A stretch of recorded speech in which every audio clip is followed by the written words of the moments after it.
আচ্ছা ভাবুন তো, এলিয়েন সভ্যতা যদি কখনো পৃথিবীর সাথে যোগাযোগ করে, কিরকম হবে বলুন তো সেদিন? হ্যাঁ, আপনারা ভাবছেন যে তাহলে কি এলিয়েনরা পৃথিবী আক্রমণ করবে? না না, ভুল ভাবছেন। এলিয়েনরা সাহায্য চাইতে পারে এলিয়েন সভ্যতা এই পৃথিবীর কাছ থেকে। এ কেমন ঘটনা, কি হতে পারে বলবো আপনাদের এই ভিডিও। আপনারা দেখছেন কলকাতা টিভি ডিজিটাল, আমি অরিত্র আপনাদের সঙ্গে। পৃথিবীবাসীর চেয়ে অনেক বেশি উন্নত, শক্তি, প্রযুক্তি এবং সব দিক থেকে এগিয়ে তারা।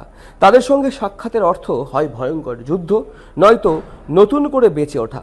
ভিনগ্রহী বা এলিয়েনদের কথা উঠলে চোখের সামনে এমনই দৃশ্য ভেসে ওঠে আমাদের। হ্যাঁ, ওই এখন অনেক এআই এর দৌলতে।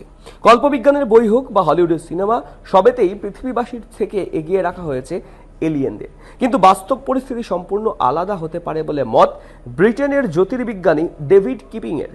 পৃথিবীবাসীর চেয়ে এলিয়েনদের শক্তিশালী বলতে মানতে কোনো আপত্তি নেই ডেভিডের, কিন্তু বহির্বিশ্বের প্রাণীদের সঙ্গে যদি সাক্ষাৎ হয় পৃথিবীবাসীর, তাদের সঙ্গে যদি সংঘর্ষও বাঁধে, সেক্ষেত্রে পৃথিবীবাসীর কি পরাজয় দেখছেন না তিনি? তিনি কিন্তু বলছেন না যে এলিয়েনরা পৃথিবীবাসীদেরকে হারিয়ে দেবেন। এ প্রসঙ্গে তার মতামত তুলে ধরেছেন কে? David keeping. তিনি একটি প্রশ্ন উস্কে দিয়েছেন, যা হলো পৃথিবীবাসীর সঙ্গে যোগাযোগের গরজ কেন দেখাবে এলিয়েনরা? কি প্রয়োজন রয়েছে পৃথিবীবাসীর সাথে যোগাযোগ করার?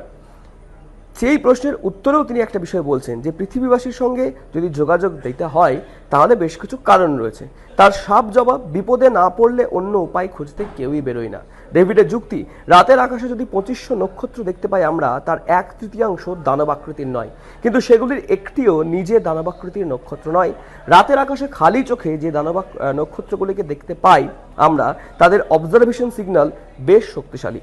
কিপলিং আরও বলছেন, মহাজাগতিক বিস্ফোরণের কথা উল্লেখ করেছেন। তার মতে আকাশগঙ্গা ছায়াপথে সমান অন্য ছায়াপথগুলিতে প্রতিটি শতকে হয়তো এমন দুটি বিস্ফোরণই ঘটে। এলিয়েনদের অস্তিত্ব কি করে জানতে পারবেন পৃথিবীবাসী? এই প্রশ্নটা ওঠা স্বাভাবিক, আপনারাও জানতে চাইছেন। তা নিয়েও নিজের তত্ত্ব তুলে ধরেছেন এই জ্যোতির্বিজ্ঞানী ডেভিড। তিনি বলছেন, মহাজাগতিক বিস্ফোরণের পরিবর্তে পরমাণু যুদ্ধের সমতুল্য ঘটনা ঘটতে পারে কোনো গ্রহে। তাই পৃথিবীবাসীর সঙ্গে এলিয়েনদের সাক্ষাৎ বেশ লাউডই হবে বলে মত ডেভিডের। তবে মহাজগতের সব সভ্যতায় ধ্বংসের মুখে দাঁড়িয়ে পৃথিবীবাসীর সঙ্গে যোগাযোগ করতে চাইবে, তাও বলছেন না তিনি। মহাজাগতিক প্রযুক্তিতে জলবায়ু পরিবর্তন, দূষণও ধরা পড়তে পারে।